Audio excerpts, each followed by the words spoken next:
स्वच्छता के प्रति भावी पीढ़ी को जागरूक करने के लिए नगर पालिका परिषद द्वारा एक अनूठी और वृहद मुहिम की शुरुआत की गई है। इस अभियान के तहत नगर पालिका अब नर्सरी से लेकर कॉलेज तक के विद्यार्थियों के बीच पहुंचकर उन्हें स्वच्छता का पाठ पढ़ाएगी। इस महाअभियान का गरिमापूर्ण शुभारंभ शुक्रवार को शहर के प्रसिद्ध अटल निसर्ग गार्डन में हुआ, जहां मदर मेरी स्कूल के नन्हे बच्चों को स्वच्छता की शपथ दिलाई गई। साथ आप सबसे मिलने, आप सबसे जुड़ने और आप सबसे व्यक्तिगत बात करने के लिए आज स्वयं नगर पालिका के अध्यक्ष संतोष गहलोत जी आपके बीच उपस्थित है। हमारे भारतीय जनता पार्टी के मंडल के अध्यक्ष सभापति प्रकाश जैन जी उपस्थित है। विजय पटेल जी हमारे मंडी मंडल के अध्यक्ष विजय पटेल जी उपस्थित है। हमारे खुशी की बात है, उत्साह की बात है, आप सब यहाँ पर आए हैं और भारत माता की जो जयघोष आपने करी पूरी ऊर्जा के साथ, उसका मैं अंतर्मन की गहराई से आपका अभिवादन करता हूँ। नगर पालिका अध्यक्ष संतोष ओपी गहलोत जी साहब बता रहे थे कि स्वच्छता को लेकर आपके बीच में आए हैं। मैं आपको मीडिया के माध्यम से कहना चाहता हूँ कि छोटे छोटे बच्चे हम घर में भी सफाई कैसे रखें, इसका मैसेज भी हम आस पड़ोस में दे सकते हैं। हम अगर बिस्किट खाते हैं, अगर रास्ते में जा रहे हैं और हमने बिस्किट खरीदा है, तो बिस्किट खाने के बाद हमको वो पैकेट जो प्लास्टिक है उसको रोड पे नहीं फेंकना है। क्या करना है? रोड पे नहीं फेंकना, अपने साथ में रखना है और जाकर उसको कहाँ डालेंगे? हम डस्टबिन में डालेंगे। क्योंकि अगर आप छोटे छोटे बच्चे भी इस चीज़ को करेंगे तो सब हम जैसे लोगों को भी आप प्रेरणा देने का काम कर सकते हैं। क्योंकि हम देखते हैं बहुत सारे लोग, हमारे जैसे लोगों से गलती हो जाए, जा रहे हैं रास्ते में कुछ खाया और फेंक दिया। और अगर कोई बच्चा उस चीज़ को करेगा तो बड़े लोग भी सीखेंगे, यार देखो इस बच्चे से हमको ये सीखना है कि स्वच्छता हमको शहर में कैसे रखनी है। स्वच्छता का पूरा सीधा मामला व्यक्ति से जुड़ा हुआ है। नगर पालिका माननीय अध्यक्ष जी के नेतृत्व में लगातार प्रयास करती है कि हमारा शहर स्वच्छ रहे। हमारे कर्मचारीगण सुबह 4 बजे उठते हैं और स्वच्छता के लिए शहर में सफाई अभियान लगातार चलाते हैं। पर ये एक ऐसा विषय है जो रोज़मर्रा के जीवन का हिस्सा है। अगर आज सफाई हो गई तो ऐसा नहीं है कि सुकून हो गया कि ठीक है स्वच्छता कर दी शहर में। प्रतिदिन होने वाली चीज़ है, प्रति पल प्रति क्षण होने वाली चीज़ है। आज अगर सफाई इस रोड की बढ़िया कर दी है, 10 लोग आए, कचरा डाल दिया और कचरा डालने के बाद फोटो खींच के डाल देंगे कि ये फलानी गली गंदी पड़ी है, फिर सुबह आएगा फिर सफाई होगी। ये रोज़ चलने वाली प्रक्रिया। इसमें भी मीडिया के माध्यम से समस्त नगरवासी से भी, आप बच्चों से भी, हम सब मिलकर हमारी जवाबदारी तय करें। हम देखते हैं इंदौर में जाएं, अगर आपने कहीं रोड पे कुछ कचरा फेंक दिया तो वहाँ पर आपको पेनल्टी लगेगी, 500 रुपये 200 रुपये दंड लगता है।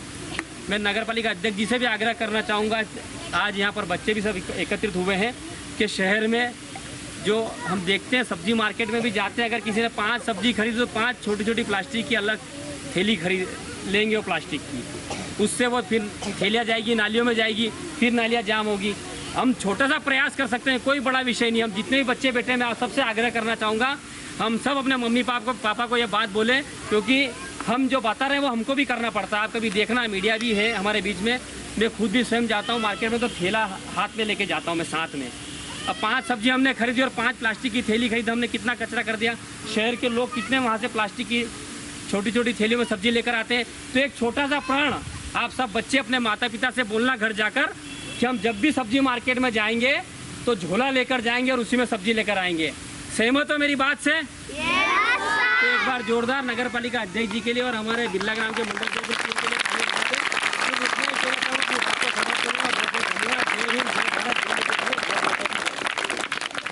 पानी ढोलोगे तो ये पानी और महंगा हो जाएगा। अभी ये 10 रुपए का 15 रुपए का मिल रहा है, फिर ये 25 रुपए 30 रुपए और 50 रुपए का मिलेगा। इसलिए हमको क्या करना है?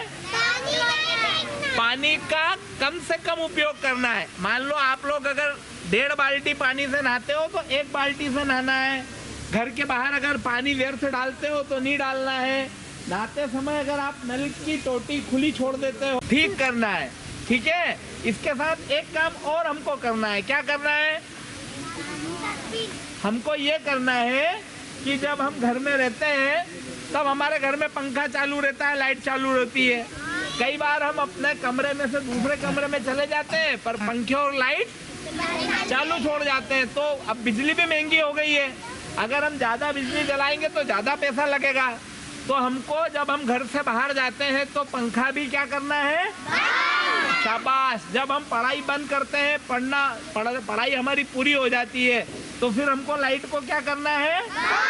तो अब ये तीन काम आपको भी करने हैं अपने दोस्तों को भी करने के लिए बोलना है, टीचर्स को भी करने के लिए बोलना है और मम्मी पापा को भी करने के लिए बोलना है।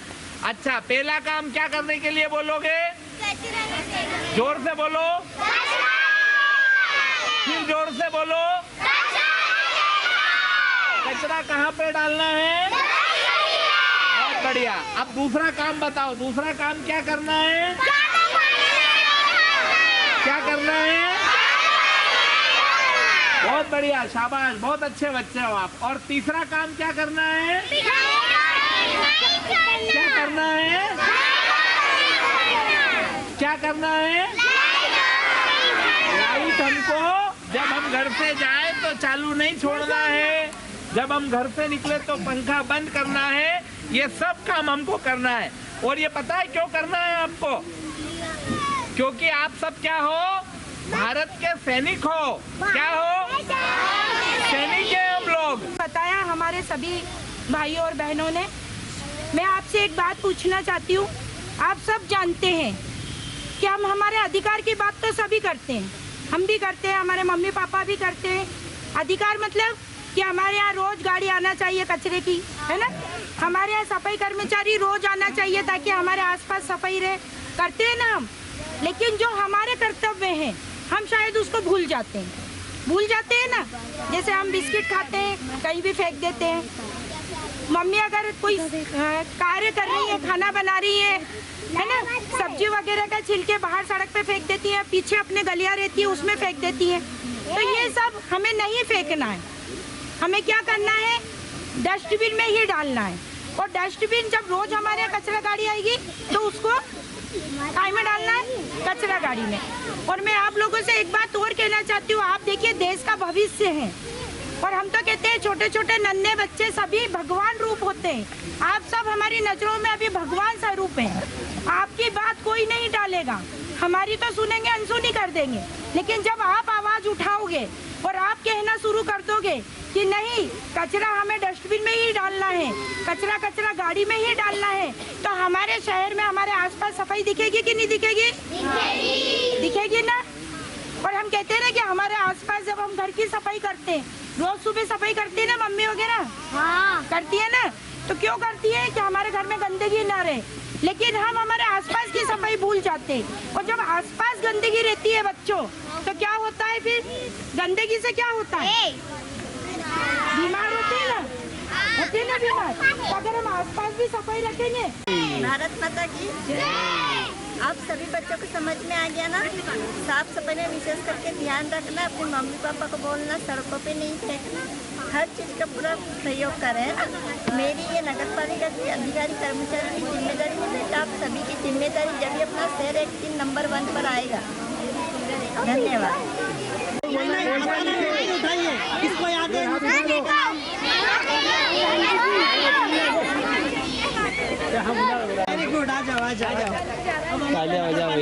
करो कृपया। अब क्या नाम बेटा तुम्हारा? लक्ष्य। Thank you.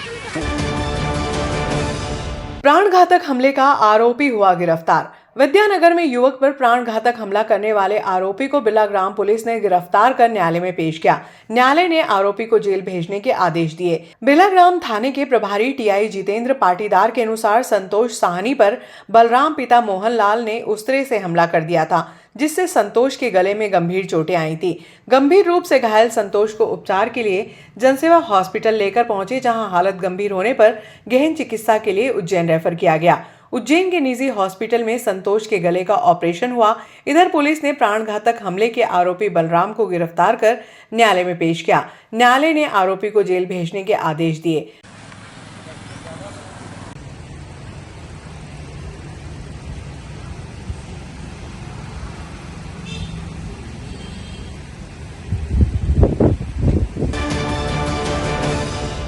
गांव जूना नागदा के लखन हत्याकांड का खुलासा पुलिस ने बुधवार की शाम को किया, जिसमें पुलिस ने मुख्य आरोपी को गिरफ्तार कर विवेचना के दौरान अन्य किसी के शामिल होने पर उसे भी राउंड अप करने की बात कही।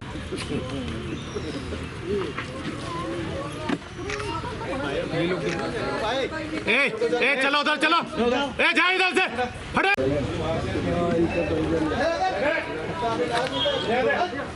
अभी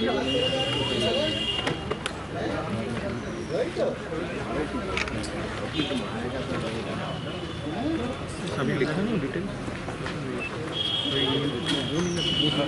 मोटे कब अभी मेमोरेंडम थाना नागदा ने बहुत अच्छी कार्रवाई करते हुए कल एक जूना नागदा में जो घटना हुई थी उसका खुलासा किया है। कल शाम को हमें सूचना मिलती है कि जूना नागदा जो कि थाना नागदा का एक क्षेत्र है, वहाँ पर एक व्यक्ति की डेड बॉडी पड़ी हुई है। सूचना मिलते ही हमारी थाना की टीम तत्काल वहाँ पहुँचती है। इसके साथ साथ हमने वहाँ पर FSL और डॉग स्क्वाड को भी बुला लिया था। इसके बाद हमने वहाँ पर मर्ग की कायमी की और डेड बॉडी को पोस्टमार्टम के लिए भेज दिया। इसके बाद फिर हमने डेड बॉडी की शिनाख्ती की तो उसमें पता चला कि जो मृतक है उसका नाम है लखन उर्फ लाला, पिता गोविंद मालवीय, उम्र 23 वर्ष, निवासी नई आबादी जूना नागदा का रहने वाला है। और फिर चूँकि मर्ग की कायमी हो गई थी और पोस्टमार्टम के लिए हमने डेड बॉडी भेज दी थी, तो उसके बाद डॉक्टर ने अपने उसमें कहा है कि ये मर्डर का मामला है। और फिर हमने आगे की पूछताछ के लिए, आगे की विवेचना के लिए हम लोग मृतक के घर जाते हैं और मृतक के घर से उसका भाई जिसका नाम तिलक है उससे बातचीत की तो उसने बताया कि इसको कल रात को तिलक जो है उसको रात को 12 बजे लगभग रात को फ़ोन आया था कि उसका भाई यहाँ पर एक व्यक्ति के साथ शराब पी रहा है और यहाँ पर बैठा हुआ है।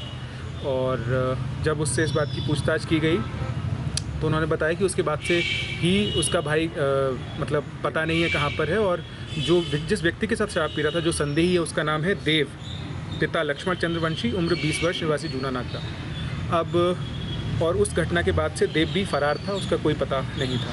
इस कारण से देव हमारे संदेह के घेरे में आया और फिर हमने देव को पकड़ने के लिए एक टीम बनाई और उस टीम ने फिर देव को पकड़ा और उसको पूछताछ के लिए हमने थाना लेकर आए। थाने पर हमने उससे बहुत ही हिकमत अमली से पूछताछ की तो फिर उसने अपने द्वारा जुर्म को कबूलना स्वीकारा। कैसे क्या कारण क्या रहा है, क्या कारण है, कैसे क्या? हाँ, तो अब ये है कि जो मृतक है, मृतक की बहन के साथ जो अपना आरोपी है उसका संबंध जैसा कुछ विषय था, प्रेम प्रसंग था और उसकी कुछ फ़ोटोज़ वीडियोज़ मृतक ने देखी थी। इस बात को लेकर दोनों साथ में शराब पी रहे थे तो फिर इसने उसको बोला कि मैं तेरी बहन को रखना चाहता हूँ।